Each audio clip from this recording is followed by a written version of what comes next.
In this short video, we'll be demonstrating how to link RSA's Cloud Authentication Server to Microsoft 365 or Microsoft EntraID. This is the first of 3 videos in a complete sort of proof of concept setup, linking RSA and Microsoft. The first step that we'll be doing in this video is configuring a SCIM synchronization that synchronizes the EntraID users to the RSA Cloud Authentication. It synchronizes the user IDs without any credentials, so there's no sharing of logon information. But that is the first step. Second video, which has been already completed and released, demonstrates how to configure Microsoft as the identity provider, allowing users to log into the RSA Cloud Authentication Service or the MyPage portal using their Microsoft credentials, the Microsoft username and password. And also then the third step would be configuring Microsoft as a relying party to use RSA for the multi-factor authentication component of the ID process. So in this video, we will be configuring this SCIM application to synchronize the user identities from Microsoft to RSA. I'm working on a demo environment. This demo environment has had some other configuration done to it, so it's not a completely clean install, but nothing that you see today will interfere with that process, and I'll point them out as we go anyway. So the first thing we need to do is go to Users, and we're going to configure an identity source. So this is the first thing that you wouldn't see on a clean installation. In this demo environment, we currently have 3 other identity sources registered. In a clean install, there wouldn't be any identity sources here. So we're going to add a new identity source. We're going to add Azure Active Directory, or SCIM. So very basic setup required. We're just going to give it a name. So for this, we're going to say Microsoft EntraID.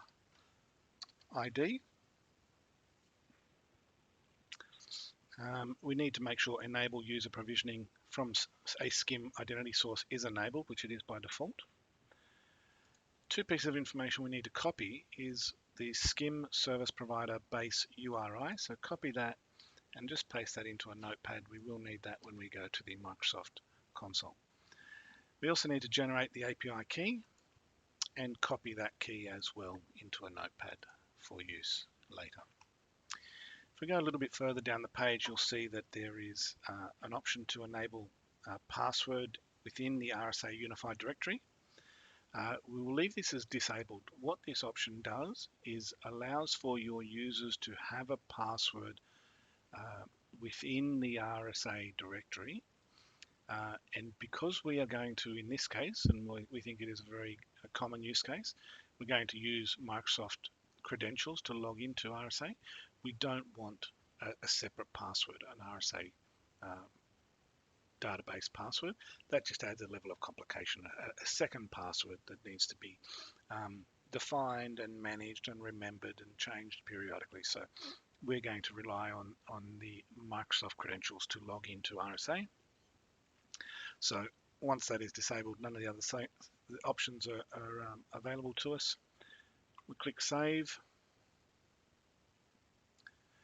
Now, one thing you'll need to learn, and the quicker the better, when configuring RSA, is that once you make any changes to the configuration, those changes do not become effective until you publish the changes. So you can see up in the top right-hand corner, we have changes pending, and this button, Publish Changes. So we just hit Publish Changes. So that is now saving the changes that we've done, that EntraID. And it takes a few seconds to take effect, but it's very, very common oversight to make some changes in your RSA portal, forget to publish the changes, and then wonder why the changes didn't work. So always double check, publish changes, and do that regularly when you are making changes within the system. The next step we need to do is configure the Microsoft side of things. So we shall go to Microsoft Azure. We are going to create a new application. So we go to Enterprise Applications.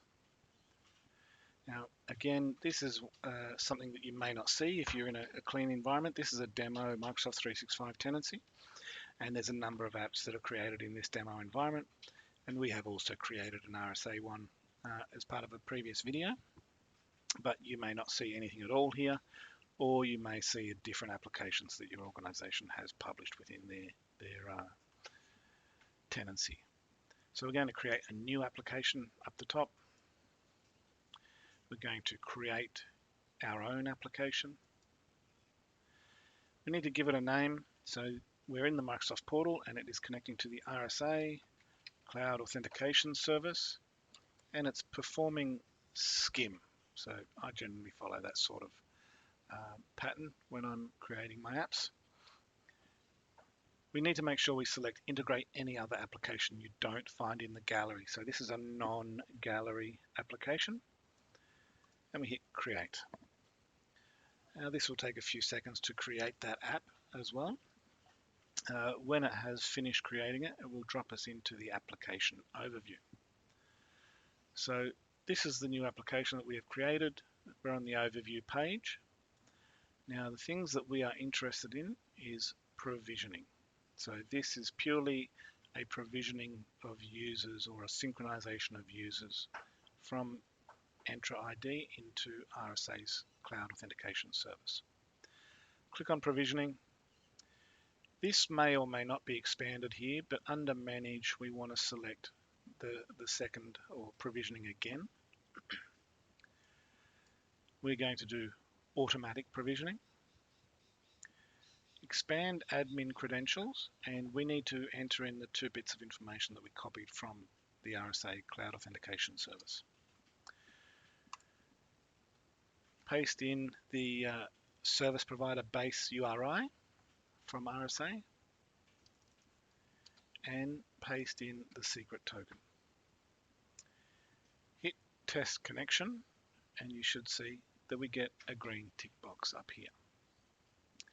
Now, what I might just do, I should have done it earlier and I forgot, just going to return to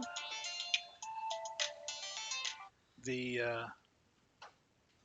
RSA portal, and I just want to demonstrate that our users do not exist. So if we go to users and management, and if we start typing in our Microsoft 365 domain name, you can see that there are no users available. So none of the users from that Microsoft Entra are showing up within RSA.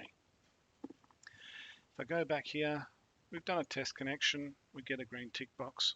If we go into settings, there's nothing in there that we need to change, but we will get some more options appear here in a few minutes. Hit save. So that's now saved the application and the credentials. If we go into mappings, go to EntraID groups, and we shall just disable this. So RSA doesn't use the EntraID groups, and so we don't need to synchronize that one across. There's other ways of selectively provisioning users and applying rules to users. If we go back to our RSA overview again, go to provisioning, go to provisioning again. We want to change our provisioning status to on. If we just go into settings, you can see here at the moment this is set to sync only assigned users and groups. So for the purposes of this demo, we shall change this to sync all users and groups. It is possible, and I'll show you where to do that, to have that applied selectively. We'll just hit save on here and make sure this is successful in the top right hand corner. So we could actually go into users and groups and just assign this application to selected users and groups so that they're the only ones that sync across.